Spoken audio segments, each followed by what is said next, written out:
이 시간 우리에게 주신 하나님 말씀 또한 보도록 하겠습니다. 하나님 말씀은 요한계시록 2장 8절로 11절 말씀입니다. 요한계시록 2장 8절로 11절. 자, 신약 성경 400면에 있습니다. 제봉독해 드리겠습니다. 서머나 교회의 사자에게 편지하라. 처음이며 마지막이요 죽었다가 살아나신 이가 이르시되 내가 내 환난과 궁핍을 알거니와 실상은 내가 부유한 자니라. 자칭 유대인이라 하는 자들의 비방도 알거니와 실상은 유대인이 아니요 사탄의 회당이라. 너는 장차 받을 고난을 두려워하지 말라. 볼지어다 마귀가 장차 너희 가운데서 몇 사람을 옥에 던져 시험을 받게 하리니 너희가 10일 동안 환난을 받으리라. 내가 죽도록 충성하라. 그리하면 내가 생명의 면류관을 내게 주리라. 귀 있는 자는 성령이 교회들에게 하시는 말씀을 들을지어다. 이기는 자는 둘째 사망의 해를 받지 아니하리라. 아멘. 자, 오늘은 서머나 교회에 대해서 우리가 한번 생각을 해보는데, 우리가 지난주에 어떤 교회에 대해서 생각을 해봤죠? 에베소 교회였습니다. 에베소 교회. 자, 에베소 교회를 보면서 교회가 하나님의 은혜와 감사보다 뭘 더 습득을 했죠? 에베소 교회는 말씀, 다시 말하면 교회, 교리. 그러니까 교리의 습득이나 아니면 도덕적이고 윤리적인 종교 행위, 다시 말하면은 그냥 겉모습만 치장하는데 머무르면은 그것이 그 사람들은 그 교회 안에 있는 성도들은 그것이 신앙생활인 줄을 오해하게 되어서, 그냥 오해하게 만들어져서 평생 교회당을 다니면서도 어떻게 보면은 나중에는 지옥 백성으로 전락하고 만다, 이렇게 말씀을 드렸습니다. 여러분 생각이 나시죠? 그렇게 되지 않는 믿음의 백성들이 되어야 되겠고요. 오늘은 두 번째 교회가 어떤 교회라고요? 서머나 교회. 서머나 교회에게 보내시는 주님의 편지의 내용을 보겠는데요. 서머나 지역, 먼저는 서머나 지역이 어떤 것인지를 한번 생각을 해봐야 돼요. 이 서머나 교회가 있던 서머나 지역은 당시에 소아시아의 꽃이라고 불릴 만큼 지형적으로 아름다운 도시였다고 합니다. 굉장히 아름다운 도시였어요. 그래서 옛날에 그 시인 호메로스의 말을 빌리면은 한 편의 시와 같은 도시였다, 이렇게 찬양을 합니다. 제가 한번 읽어드리겠습니다. 이 도시가 이렇게 아름답게 된 것은 기원전 195년에 이곳에다 로마의 여신을 위한 신전을 건축하였는데, 여인과 같이 아름다운 도시로 만들기 위해 로마가 경제적으로 후원을 했고, 티베리우스, 아드리안, 카리큘라 황제 신전도 모두 여기에 건축했다. 이렇게 서머나는 자연 환경적으로 아름다울 뿐만 아니라 황제 숭배를 위한 신전의 중심지가 되어 국가 지원을 막대하게 받았기 때문에 아름답고 풍요로운 도시가 되었던 것이다, 이렇게 말하고 있어요. 다시 말하면 이 도시는, 이 서머나 지역의 이 서머나라는 도시는 굉장히 아름답고 굉장히 부했던 도시란 말이에요. 잘 살았던 도시였습니다. 근데 오늘 본문을 보십시오. 오늘 본문 9절 말씀을 보시면은 이 첫 부분에 어떻게 되어 있습니까? 첫 부분을 보시면은, 자, 9절 첫 부분을 같이 한번 읽겠습니다. 넘겨주시고, 자, 시작. 내가 내 환난과 궁핍을 안다, 이렇게 말하고 있죠. 주님께서 뭐라고 하세요? 내가 내 환난과 궁핍을 알거니와. 서머나 교회에는 환난과 궁핍이 있는 교회였다고 말하고 있어요. 서머나 도시는 어떤 도시였는데요? 풍요하고 아름다운 도시였음에도 불구하고 교회는 환난과 궁핍이 있었다. 아니, 도시가 그렇게 서울 같은 이런 큰 대도시에 그 교회도 그 당시에는 몇 개 없었을 거 아니에요. 그렇지 않습니까? 그런데도 불구하고 환난과 궁핍이라니요. 여러분, 이 말은 어떤 말씀이겠습니까? 여러분, 사탄은 서머나 교회처럼 환난과 궁핍으로 교회를 좌절시키고 절망에 빠지게 만들기도 한다는 것입니다. 그래서 우리 주님이 교회가 사탄의 그러한 공격을 간파하고 이겨낼 수 있는 방법을 서머나 교회에 보내는 편지를 통해서 우리에게 알려주시는 거예요. 그러한 환난과 공핍을 잘 이겨내고 주님께 칭찬을 받는 서머나 교회에 대해서 여러분 우리가 함께 공부함으로써 함께 이 서머나 교회를 함께 보고 은혜를 받음으로써 또 우리잖아요. 우리가 어떻게 이 싸움의 본질을 알아가고 또 어떻게 준비를 해갈 건가를 자세하게 생각을 해봐야 된다는 것입니다. 여러분 로마라는 나라는 어떤 나라를 정복하잖아요. 어떤 나라를 정복하거나 어떤 도시를 정복하면은 그 정복지의 문화나 아니면 사상이나 종교 이런 것들을 최대한 존중해 줬습니다. 그 나라가 자기들의 종교나 아니면 자기들의 문화와 자기들의 사상을 충분하게 할애할 수 있도록 거기에 그렇게 존중해 주면서 거기에다 그리스 철학과 그 문화, 다시 말하면 그 헬레니즘을 섞는 혼합 정책을 썼어요. 그래서 로마인들이 유대 땅을 정복했을 때 유대인들의 그 종교, 다시 말해서 유대교를 존중해 줬었어요. 그런 로마의 정책 때문에 처음에 유대인들은 황제에게 직접 제사를 드리지 않아도 되었어요. 그냥 황제의 건강을 위해서 그리고 황제를 존경하는 의미에서 하는 의식들, 그런 의식을 하는 정도였단 말입니다. 우리도 국계에 대하여 경례하면 막 이렇게 하고 그러잖아요. 그것처럼 그런 거 마찬가지였어요. 그냥 그들은 로마 황제 밑에서도 하나님을 믿을 수가 있었다는 겁니다. 그러면서 예수께서 오시고 그리스도인이 생겼어요. 그리스도인이 생겼는데 로마는 그것도 유대교의 그 일종인 줄 알았던 거예요. 그래서 초기 기독교는 로마에 의한 박해가 없었어요. 맨 처음에는. 그런데 네로 황제가 정권을 잡고 로마를 불태우고 나서 그것을 그리스도인들에게 뒤집어 씌웠잖아요. 뒤집어 씌우고 그때부터 로마는 기독교에 대해서 다시 생각을 하게 되었습니다. 게다가 유대인들까지도 십자가에서 죽은 예수가 하나님의 아들이라고 주장하는 기독교인들을 신성 모독으로 몰아세워서 자기들끼리 잡아가두고 패고하는 것을 보면서 로마가 그리스도인들을 사악한 미신에 사로잡힌 미친 광신자들처럼 몰아붙이기 시작했던 거예요. 그때부터. 그래서 그 타키투스 연대기를 보시면 이런 기록이 있어요. 어떻게 적혀 있나 하면 기독교인들이 네로의 정원에서 찢기고 불태워져 밤을 밝히는 연료로 사용되고 있을 때 그 정원에서는 그것을 보고 즐기는 자들을 위해 서커스가 공연되었다라고 적고 있습니다. 그러니까 그때부터 그러니까 네로 황제의 가 있을 때부터 엄청난 박해가 그리스도인들에게 닥쳤던 거예요. 그리고 그리스도인들은 당시에 그 상인들이 함께 하자고 이렇게 조합했던 그 조합이 있지 않습니까? 길드라는 조합. 그걸 길드라고 하는데 그 길드 조직에도 가입하지 않았습니다. 당시 그리스도인들은.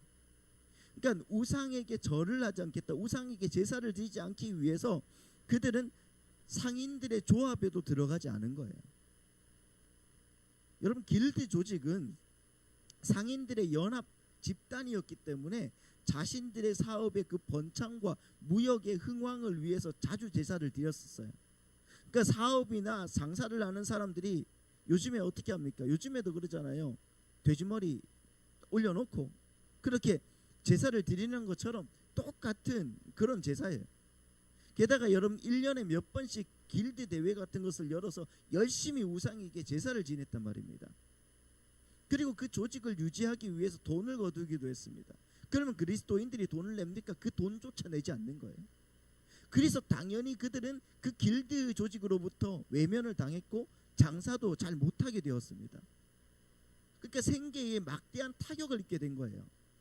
만약에 그들이 예수만 안 믿었으면 그 길드에 가입하고 엄청난 막대한 돈을 벌고 그리고 엄청나게 잘 살았을지도 모르는데 그런데 예수를 믿고 나니까 그 모든 것들의 가입을 다 탈퇴하기 시작하는 거예요. 심지어 여러분 자기 재산을 몰수당하기도 했습니다. 더더욱 그리스도인들이 미움을 받은 것은 그리스도인들이 그 카이사르 황제를 섬기는 신전에 내야 되는 돈도 바치지 않았기 때문이었습니다. 여러분 그 당시의 경제를 움직이는 돈의 절반 정도가 뭐냐고 하면 신전을 움직이는, 신전을 운영하는 데 쓰였단 말이에요. 그렇게 쓰였습니다.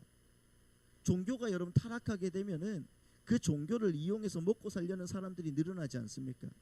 옛날에 그 여말 그 맞나요? 신라말 그 신라말 고려 초에 승려의 숫자가 그 고려의 인구의 3분의 1 정도가 되었다고 그래요. 그러니까 그 정도로 그들을 먹여 살리기 위한 기관들이 늘어나게 되어 있는 거예요. 그래서 그 종교 단체가 거의 거대한 기업이 되는 겁니다. 그렇게 되면은 그들이 섬기는 신을 위해서가 아니라 그 종교 단체를 유지하기 위해서 돈이 필요하게 되는 겁니다. 그렇게 되는 거예요. 요즘도 여러분 별반 다른 게 없는 거예요. 그래서 우리도 마찬가지지 않습니까? 우리나라도 자기 교회가 자기 세를 과시하기 위해서 필요 없는 땅도 사고 건물도 짓고 그러면 안 되는 거죠. 건물 하나만 딱 있으면 돼요. 솔직히 안 그렇습니까? 우리는 없어서 그렇겠지만은 있게 될 줄 믿습니다만 당시도 마찬가지예요. 그 신전을 유지하고 운영해 나가는데 엄청난 돈이 필요했습니다. 그래서 거기에 필요한 돈을 거두어 드렸는데 그리스도인은 그 돈을 내지 않는 거예요. 왜? 그리스도인은 오직 예수님만이 나의 구원자라는 믿음을 갖고 살았기 때문에. 그러니까 로마 황제는 자기의 신으로 여기지 않는 거잖아요. 그리스도인의 신으로 생각하지 않았다면, 그래서 당연히 돈을 내지 않은 겁니다. 그러니까 미움을 더 받지요. 특별히 서모나 지역은 로마의 가장 충성스러운 도시였단 말이에요. 충성을 했던 도시였단 말입니다. 그 주후 26년에 로마가 그 티베리우스 신전을 세우기 위해서 11개 도시를 놓고 심사를 해서 가장 충성스러운 도시가 어디인가 뽑았는데, 그래서 그 신전을 세웠는데 그 도시가 서모나였을 정도였어요. 그렇게 충성을 했는데 그곳에 그리스도인들이 나타나서니 갑자기 그리스도인들이 감히 그 충성스러운 도시에서 황제를 섬기지 않겠다고 나서니까 여러분 얼마나 미움을 받았겠습니까? 예수를 믿음으로 해서 서모나 교회 사람들은 엄청난 손해를 봤던 거예요. 예수를 믿어서. 그리고 주후 81년부터 96년까지 그 도미티안 황제가 로마를 다스릴 때는 더 심한 박해가 있었어요. 여러분 도미티안 황제는 자신을 신으로 생각하고 자신을 신처럼 받들어 주기를 원했거든요. 그렇게 숭상을 받기를 원했는데 그리스도인들은 자기를 뭣도 아니게 대하는 거예요. 그래서 그리스도인들을 잔인하게 사형에 처하거나 유배를 보내버렸습니다. 그때 사도 요한 또 그때 밤모섬으로 유배를 간 거예요. 그리고 이 편지를 예수님으로부터 받아서 밤모섬에서 적고 있는 거예요. 에베소 교회에 편지하노라, 뭐 서모나 교회에 편지하노라, 두아디아 교회에 편지하노라, 이렇게 적고 있는 거예요. 그렇게 가난하고 핍박 속에 있던 여러분 그 서모나 교회의 교인들에게 예수님은 이렇게 편지를 시작하는 거예요. 여러분 다시 한번 8절을 보시겠습니다. 8절 말씀 보겠습니다. 8절. 자, 우리 다 같이 한번 읽겠습니다. 시작. 서모나 교회의 사자에게 편지하라. 처음이며 마지막이요 죽었다가 살아나신 이가 이르시되. 주님은 당신을 뭐라고 하십니까 지금? 처음이요 마지막이다. 이렇게. 처음이요 마지막이다. 여러분 이 처음이요 마지막이라는 이 구절은 모든 역사의 시작과 끝은 누구라는 거예요? 그렇죠. 예수 그리스도라는 거예요. 하나님이 손에 있다는 겁니다. 예수 그리스도의 손에 처음과 마지막, 그러니까 모든 역사가 다 예수께서 주관하고 하나님께서 주관해 가시고 하나님께서 경륜해 나가고 계신다는 것을 말씀해 주고 있는 거예요. 처음이요 마지막이요. 왜 서머나 교회에 보내는 편지를 이렇게 시작하시겠어요? 왜 주님은 왜 이렇게 말씀하셨겠습니까? 이 말씀은 얘들아, 사탄이 지금 너희를 그렇게 힘들게 만들어서 너희를 좌절시키고 낙담시키고 있지만은 그 모든 것도 다 누구의 계획 안에 있다? 예수님의 계획, 하나님의 계획 안에 있다는 겁니다. 할렐루야. 다 내 계획 안에 있어. 그러니까 힘을 내라. 내가 너희를 괴롭게 하기 위해서 사탄에게 너희를 붙인 것이 아니라 그 이유가 다 있는 거야. 하지만 내가 반드시 너희를 이기는 자리로 끌고 가고 말 거야. 그러니 힘을 내고 이겨내라. 이렇게 말씀하고 있는 거란 말입니다. 여러분, 힘을 내시기 바랍니다. 이 말씀이 꼭 우리 말씀 같지 않습니까? 우리 교회 말씀 같지 않습니까? 그런데 여러분, 사탄이 교회를 환난과 궁핍으로 공격할 때 왜 하나님께서 말려주지 않으실까요? 배고프게 하고 힘들게 하는데 왜 하나님께서 말려주지 않으십니까? 처음이요 나중이시라면서 하나님이, 예? 모든 역사의 주관자라면서 왜 하나님은 그렇게 궁핍과 환난 가운데서 말려주지 않느냐고요. 왜? 그 답이 무엇인지 아세요? 9절 말씀 보시죠. 9절 시작. 내가 내 환난과 궁핍을 알거니와 실상은 네가 어떻게 한 자다? 부유한 자다. 예수님께서 내 환난과 궁핍을 아신다 모르신다? 아는데 다 알아. 분명 장사도 못하고 밥도 제대로 못 먹고 핍박도 받고 있는 것을 다 아시면서 말려주기는커녕 뭐라고 하세요? 이제는 파란색 사실 실상은 네가 뭐다? 부유한 자야, 부자야. 이렇게 하시는 거예요. 이렇게 말씀하시는 거예요. 도대체 이게 무슨 뚱딴지 같은 소리예요? 부자라니요? 여러분, 주님이 왜 이런 말씀을 하셨겠습니까? 왜? 여러분, 성도의 부가 뭔지 아십니까? 성도의 부는 절대로 이 세상에서 우리가 가지고 있는 소유로 측정되는 것이 아니라는 거예요. 성경은 그런 것을 부라고 말하지 않는 거예요. 부요함이라고 말하지 않습니다. 우리가 누가복음 12장에 어리석은 부자의 비유를 잘 아시죠? 그렇지 않습니까? 한 부자가 이제 밭에 소출이 너무 많아서 고민하다가 창고를 더 크게 지었어요. 그렇죠? 그래서 거기에 쌓아두기로 하고 자기 스스로가 그렇게 만족하잖아요. 내 영혼아, 여러 해 동안 쓸 물건을 내가 많이 쌓아두었으니 너는 마음을 놓고 먹고 마시고 즐겨라. 그렇게 했단 말입니다. 그렇게 많이 가진 사람에게 하나님께서 뭐라고 하시는지 한번 보십시오. 누가복음 12장 21절 말씀 보시면 이렇게 나와 있어요. 시작. 자기를 위하여 재물을 쌓아두고 하나님께 대하여 부요하지 못한 자가 이와 같으니라. 하나님은 그를 부자라고 말하고 계십니까? 아니죠. 하나님에 대하여 부요하지 못한 자는 따로 있다는 거잖아요. 자기를 위하여 재물을 쌓아두는 자는 진짜 부자가 아니라는 겁니다.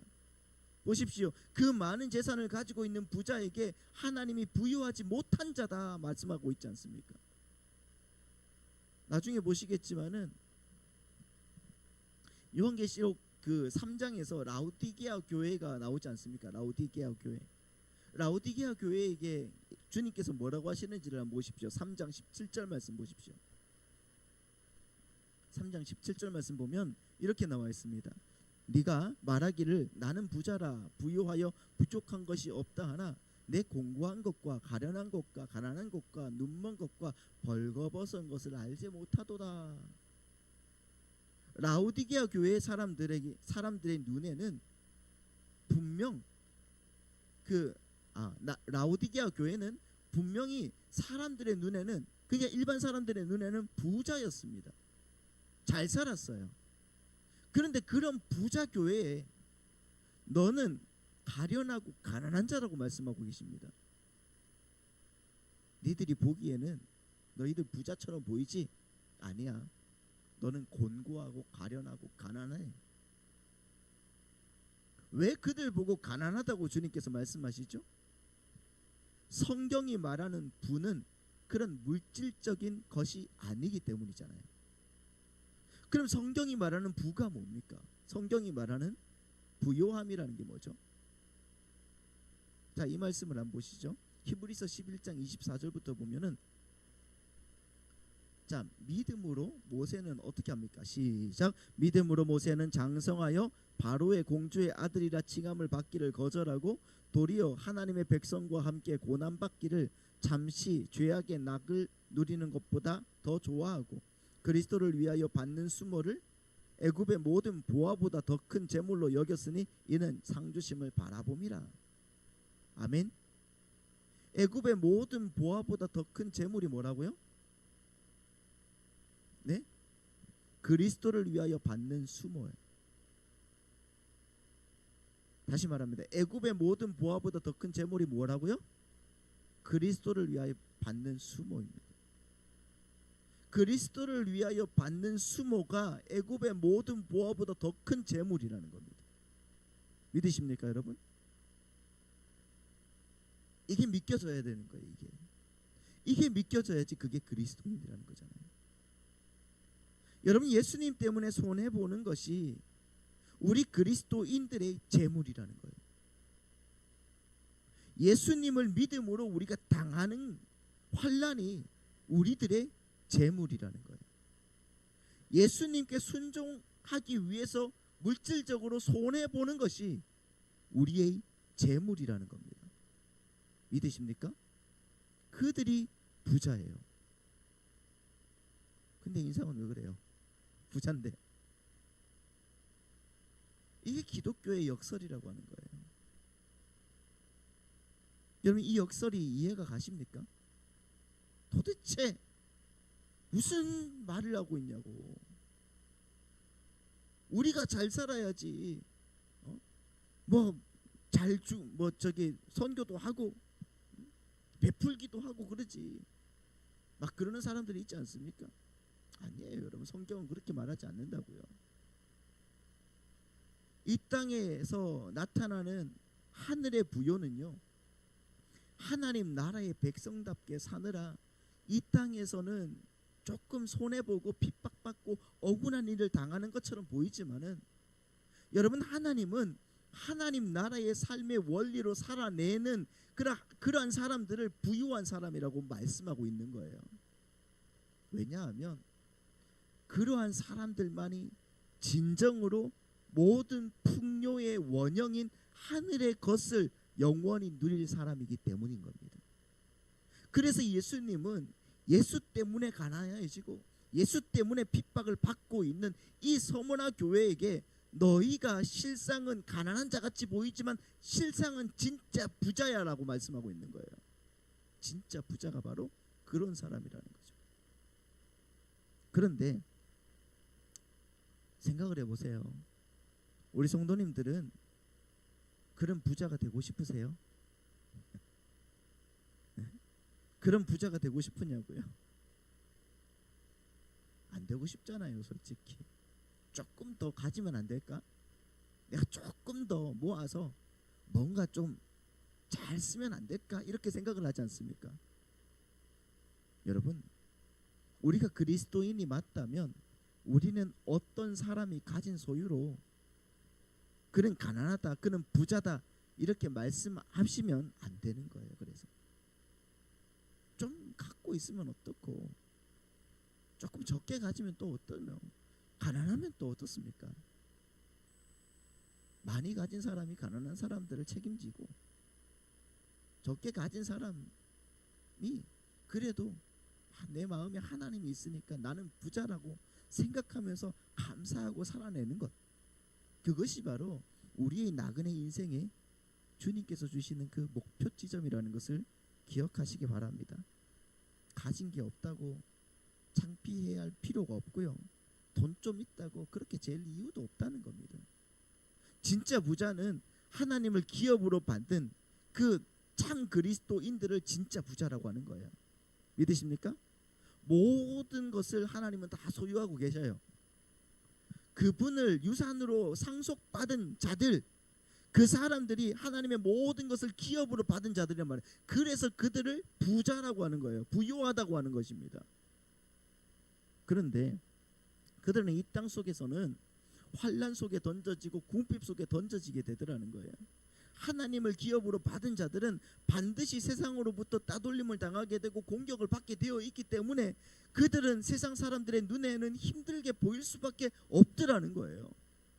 그래서 예수님은 서머나 교회에게 네가 예수로 인해서 환난을 당하고 예수로 인해서 궁핍받는 것을 보니까 너는 진짜 부자가 맞구나 이렇게 말씀하고 계신다는 말이에요. 그래서 예수님은 계속해서 그렇게 고난 이야기를 해주고 계시는 거예요. 고난 이야기를. 지금 또 환난과 궁핍 속에 있는데 그걸 말려주시기는커녕 내가 이제는 너희들을 고난 속에 있었지 이제는 너희들을 잘 살게 해줄게 그렇게 말려주시기는커녕 거기서 더 보태서 이제 앞으로 더 큰 환난을 주신다고 이렇게 경고가 아니죠. 말씀하고 계신단 말이에요. 10절 말씀 보실까요 여러분? 10절 시작. 너는 장차 받을 고난을 두려워하지 말라. 볼지어다 마귀가 장차 너희 가운데에서 몇 사람을 옥에 던져 시험을 받게 하리니 너희가 10일 동안 환난을 받으리라. 네가 죽도록 충성하라. 그리하면 내가 생명의 면류관을 내게 주리라. 너는 장차 받을 고난을 두려워하지 말래요. 고난을 줄 거랍니다. 줄 거라고. 지금 또 고난인데 왜 계속해서 우리에게는 고난이 찾아오죠? 주님이 그렇게 말씀하고 있지 않습니까? 마귀가 너희를 시험할 텐데 며칠 동안? 열흘 동안 10일 동안 환난을 받을 거야. 이렇게 말씀하고 있어요. 여기서 여러분 10일이라는 것은 그 시간은 하나님이 정하신 기간이라는 거예요. 하나님이 정하신 기간. 이 10일이라는 기간을 한번 보니까 그 다니엘서에 나오거든요. 다니엘서 1장 그 12절부터 보면은 다니엘이 바벨론 왕이 그 진미를 먹지 않겠다고 이제 환관장에게 이야기하고 그 열흘 동안 시험을 받지 않습니까? 그 다니엘 1장 12절 보면 이렇게 나와요. 청하오니 당신의 종들을 열흘 동안 시험하여 채식일 주어 먹게 하시고 물을 주어 마시게 한 후에 당신 앞에서 우리의 얼굴과 왕의 음식을 먹은 소년들의 얼굴을 비교하여 보아서 당신이 보는 대로 종들에게 행하소서 하며 그가 그들의 말을 따라 열흘 동안 시험하였다 이렇게 나와 있어요. 그러니까 그 시험 기간인 열흘은 정해진 기간의 그 의미가 있는 거예요. 정해진 기간의 의미가 있는 겁니다. 그리스도인들이 받아야 할 그 환난의 분량은 하나님께서 정해 놓으셨다는 거예요. 정해 놓으셨기 때문에 그 분량을 다 받아야 된다는 거예요. 여러분이 하나님이 원하시는 장성한 분량으로 자라기 위해서는 하나님이 정해 놓으신 그 시험의 분량을 채워야 된다는 것을 기억해야 됩니다. 그래서 우리가 항상 기간을 정해 놓고 기도하는 것이 중요합니다. 여러분 하나님이 정해 놓으신 시험의 분량이 있는데 그 분량을 채울 때 하나님의 응답이 쏟아지는 거예요. 그런데 힘들다고 어렵다고 낙심하고 주저앉으면 안 되거든요. 세상 일이 너무 많고 우리의 삶이 고되고 맞잖아요. 또 교회 오는 것도 멀고 솔직히 할 게 너무 많아도 그래도 여러분 기도의 분량 그 시험의 분량을 채우는 우리 성도님들의 모습이 되기를 바라고 축복합니다. 그러니까 언제든지 여러분의 그 골방으로 들어가셔서 기도의 분량을 채우셔야 됩니다. 그리고 교회에 오셔서 기도하시고 예배하시고 하나님 나라의 그 은혜를 받으셔야 됩니다. 또한 여러분 세상에 나가서는 우리에게 닥치는 시험의 분량을 우리는 채워야 되는 거예요. 우리가 아까 찬양했잖아. 이 가시밭길 인생길 허덕이면서 갈 때에 시험과 환난 많으나 그래도 누가 인도하셨다고요? 예수 인도하셨네. 그 고백이 나올 정도의 그 은혜가 우리에게 찾아올 줄 믿습니다. 하지만 여러분, 지금 우리가 겪고 있는 환난을 통해서 우리가 하나님께 받아야 할 훈련을 다 받지 못하고 그렇게 회피해 버리면은 그것으로 끝나는 게 아니란 말이에요. 회피한다고 끝나는 게 아니지 않습니까? 하나님은 그를 어떻게 끌고 가신다니까요. 어떻게 해서든지. 그렇지 않습니까? 그러니까 다른 모습으로 그것과 같은 크기의 환난이 반드시 우리에게 닥친다는 것을 여러분 기억하셔야 돼요. 지금 받는 그 환난이 내가 그걸 회피하고 나가면은 나중에 또 같은 환난이 돌아오게 돼 있어요. 그리고 더 큰 환난이 또 다시 찾아온다니까요. 계속적으로. 그러니까 그걸 기억하십시오. 10일이라는 그 완전수의 그 기간을 여러분들은 반드시 채워야 된다는 겁니다. 환난의 기간을. 왜? 필요하니까요. 우리에게 필요 없는 걸 하나님 주시겠습니까? 아니에요. 필요하니까 주시는 거예요. 그런데 그 시간은 잠시라는 거예요. 잠시. 자, 보십시오. 10일이라고 딱 정해놨잖아요. 열흘 동안 딱 정해놨잖아요. 10일이라고 지정하신 것은 끝이 있다는 거예요. 너희들 견딜 수 있는 시간이라는 뜻입니다. 영원한 것이 아니라는 거예요. 그 환난의 시간, 궁핍의 시간은 우리가 영원히 누릴 하늘의 삶과 비교하면 잠깐이라는 거예요. 자, 고린도후서 4장 17절 바울이 이렇게 얘기합니다. 없습니까? 제가 읽어드리겠습니다.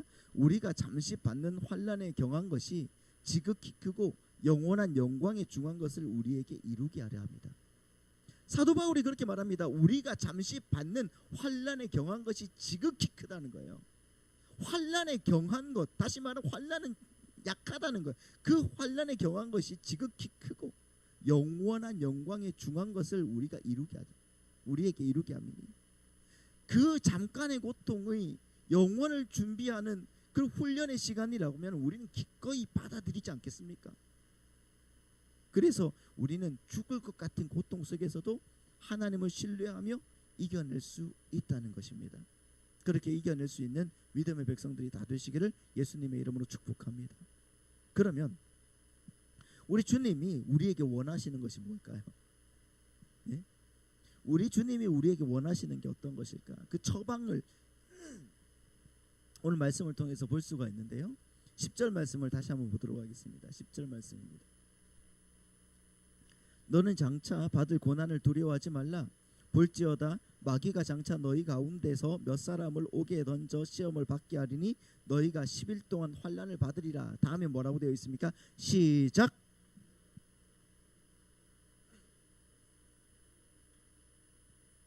다시 한번 시작. 내가 죽도록 충성하라. 그리하면 내가 생명의 관을 내게 주리라. 아멘.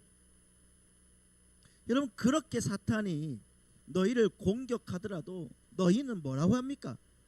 죽도록 충성하라고 명령하고, 충성하라. 어떻게 충성하라고요? 죽도록. 이 죽도록이라는 말은 죽게 되더라도 라는 말이에요. 그러니까 열심히 충성하라는 말이 아니에요. 이거는 죽게 되더라도 죽을 수도 있다는 말이에요. 죽을 수도 있다. 죽는 것만큼 힘이 들 거라는 말이에요.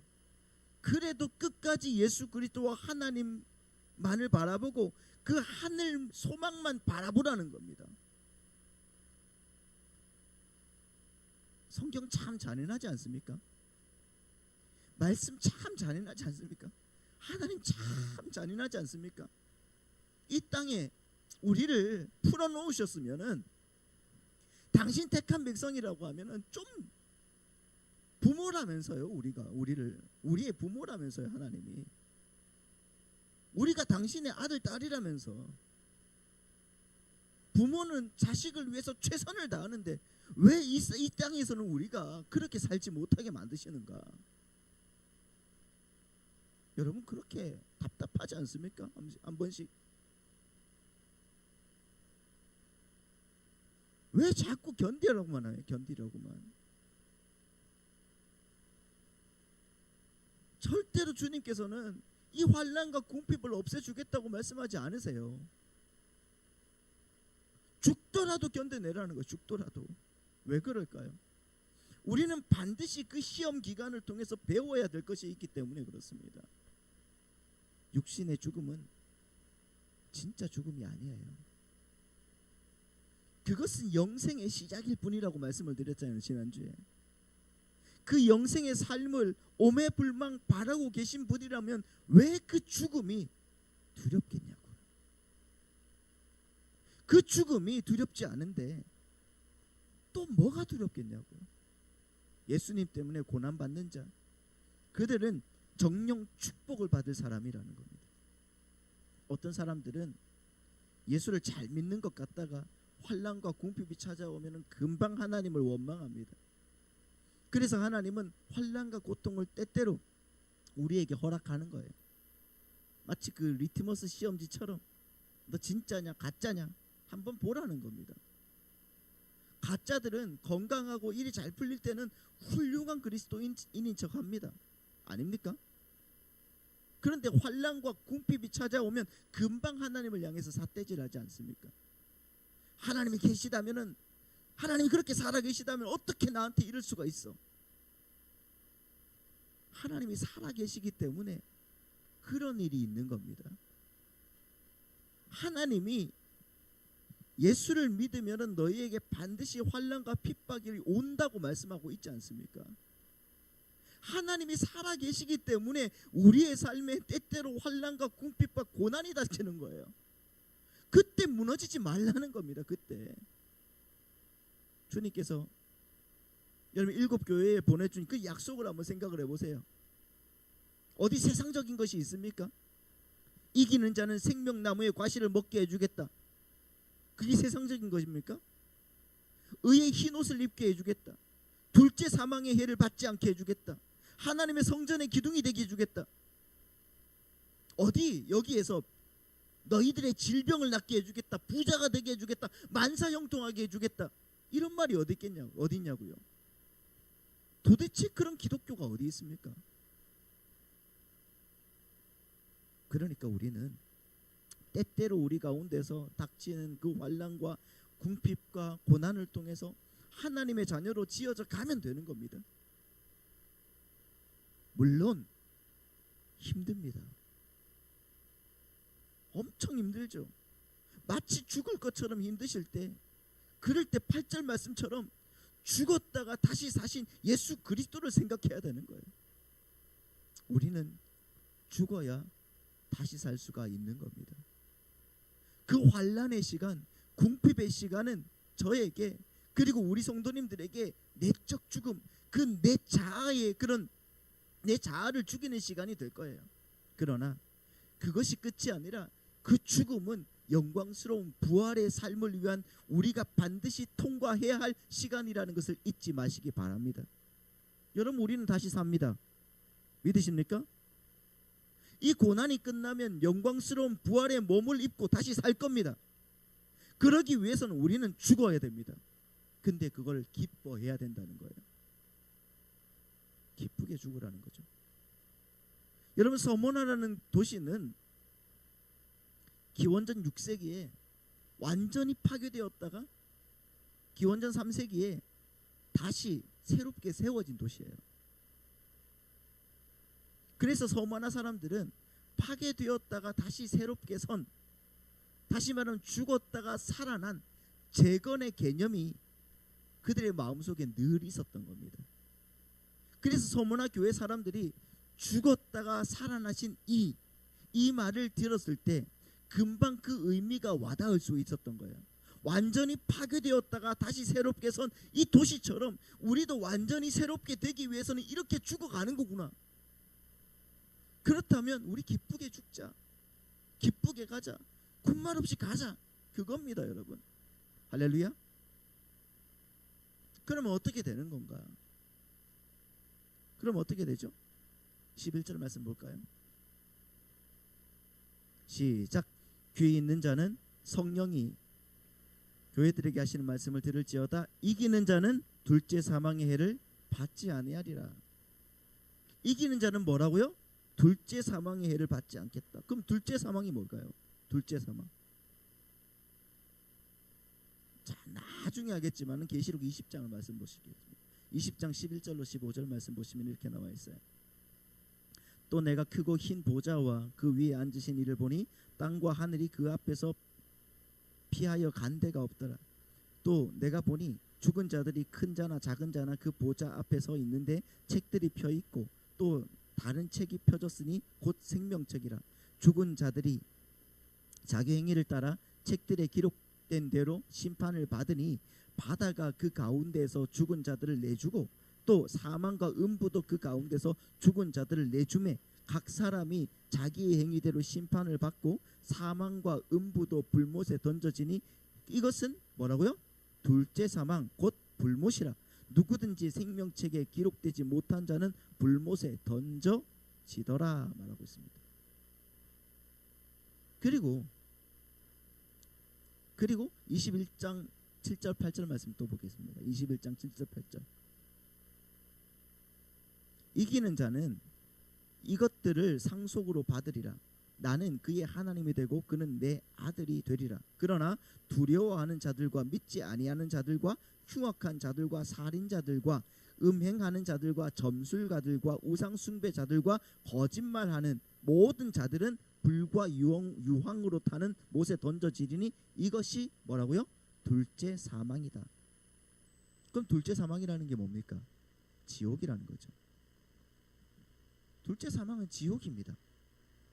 그래서 서머나 교회를 담당했던 폴리캅이라는 그 주교가 이 계시의 그 편지를 읽고 화영대에서도 그렇게 당당했던 겁니다. 폴리캅이라는 사람은 그 주후 156년에 그러니까 요한계시록이 쓰여진 지 60년이 지난 후에 그 서머나 교회를 담당했던 주교였어요. 그는 서머나 교회에 도착한 이 계시록을 읽으면서 그 죽음 앞에서도 평안을 잊지 않았다는 겁니다.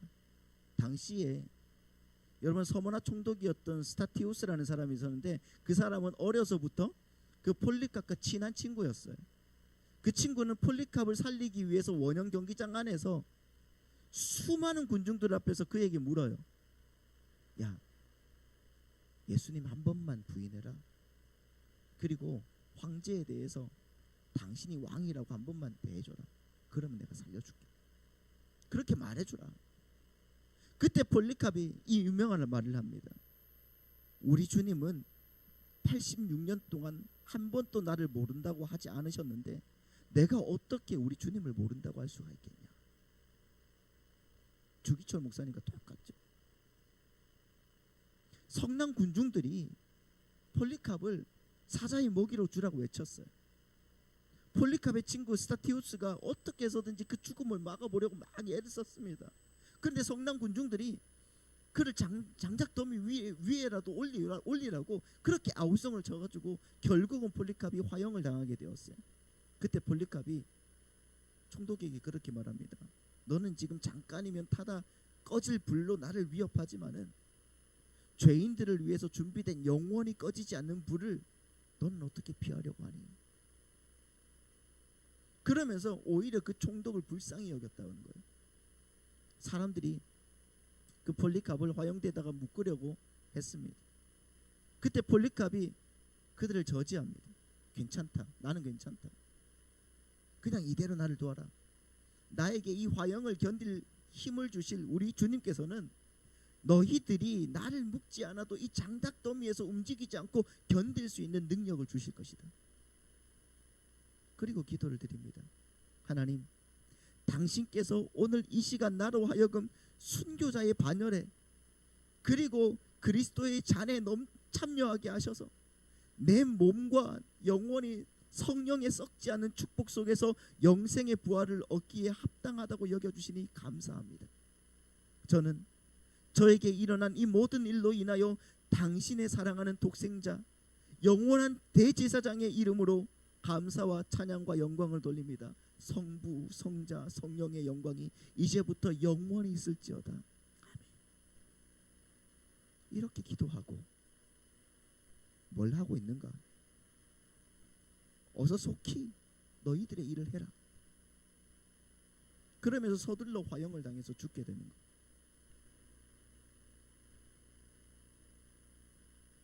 불 속에서 괴롭겠죠. 다 죽는데. 집이 울산이니까 제가 포항이 가까워요. 포항이 가까워서 중고등학교 때 포항 제철에 견학을 좀 갔습니다. 몇 번. 거기서 용광로라는 것을 처음 봤어요. 용광로. 여러분 멀리서 보는데도 그 열이 얼마나 뜨거운지. 그 어떤 쇠도 다 녹여버리는 무서운 곳 아닙니까? 여러분 만일 거기에 그 용광로 안에 1분만 들어가 있으라고 하면 어떻게 하시겠어요? 공중 목욕탕에 열탕에 들어가는 것도 큰맘 먹고 들어가야 되는데 1200도에서 1600도 되는 그 용광로 속에 1분만 들어가 앉아 있으라고 하면 어떻게 하겠습니까? 1초만 지나도 나머지 59초가 100년처럼 느껴지지 않겠습니까? 그런데 거기에 10분을 들어가 있으라고 하면 어떻게 하시겠어요? 아니 10년을 들어가 있으라고 하면 여러분 어떻게 하시겠습니까?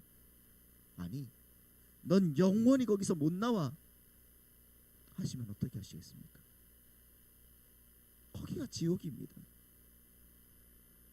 1600도의 용광로와는 비교할 수 없는 하나님의 진노가 퍼부어진 그 뜨거운 불길 속에 육신을 가지고 고통을 느끼는 신경, 통점이 다 회복된 상태에서 영원히 죽지도 못하고 살아야 되는 곳이 지옥이란 말이에요. 그 고통 속에서 단 하루를 여러분들이 휴가를 얻는다고 한번 생각을 해보십시오. 어떤 노력을 안 하겠습니까? 여러분 우리는 그런 소중한 날들을 살고 있는 거예요. 살고 계시는 겁니다. 그 고통의 지옥에서 단 1분의 시간을 우리에게 1분의 시간이 우리에게 주어진다면 우리는 그 1분을 가지고 무엇을 해야 되는가? 고민해야 되는 거예요. 그것 생각을 해야 되는 겁니다. 여러분 그 1분의 시간을 뭘 하겠습니까? 술을 마시겠습니까? 도박을 하시겠습니까? 마약을 하시겠습니까? 여행을 가시겠습니까? 아니면 쇼핑을 하겠습니까? 거기에 다시 안 가도록 최선을 다할 것 아닙니까? 최선을. 왜 우리는 그런 진지함이 없을까요? 왜 우리 교회는 특별히 그런 진지함을 찾아볼 수가 없을까요? 우리는 아직 지옥을 모르기 때문에 그렇습니다. 중학교 2학년 때 우리 담임 선생님이 기술 선생님이었거든요.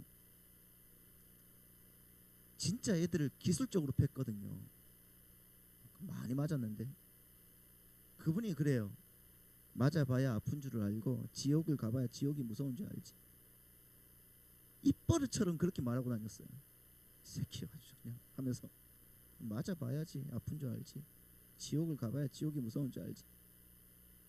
여러분 생각을 해보면은 우리는 너무 안 맞았습니다. 그냥 이 세상이 너무 좋은 거예요. 모든 게 다 갖춰져 있고 편하고 불평 한번 하면은 다 고쳐지는 세상 아닙니까? 너무 편하지 않습니까? 이 편리가 떠나가면 죽는 줄로 알고 우리가 살고 있지는 않습니까? 그런데 진짜 성도는요, 세상의 고난을 두려워하지 않고 오직 나를 택해 주신 주님만 의지하며 나에게 어떤 불이익이 주어지더라도 주님과 함께 살아가는 사람을 말하는 거예요. 믿으십니까? 그런데 다른 뭐가 보태져야 돼? 거기서 뭐가 보태져야지 나는 행복할 수 있다고 생각하는 사람들이 얼마나 많냐고. 그리스도 안에서, 그리스도인들 중에서. 분명 이 자리에 계신 분들 중에서도 지옥의 그 타는 고통 속에서 오늘 저의 설교를 기억하실 분이 계실 겁니다.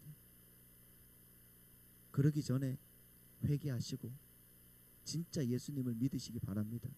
영상을 보시는 우리 성도님들도 마찬가지예요. 그리고 여러분, 이 지옥에서 건져진 하나님의 백성인 우리는 그 자리에서 건져졌을 뿐 아니라 마지막에는 뭐가 되는 거예요? 승리자가 되는 거예요. 승리자가 되어서 그 하나님 나라와 권세와 유산을 받고 저 새하늘과 새 땅에 왕노릇하게 되는 사람이라는 것을 믿으시기 바랍니다. 그런데 여러분, 그것만 있으면 되지 않습니까? 뭐가 더 필요하겠습니까? 여러분의 행복을 위해서 무엇이 더 보태져야 되겠냐고요. 서머나 교회처럼 환난과 궁핍 속에서도 그래서 우리는 기뻐하기를 소망합니다. 기뻐하십시다. 감격하기를 바랍니다. 감격하십시다. 찬양하시기를 바랍니다. 찬양하십시다. 오직 주님만 자랑하는 믿음의 백성들 되시기를 바라고 축복합니다.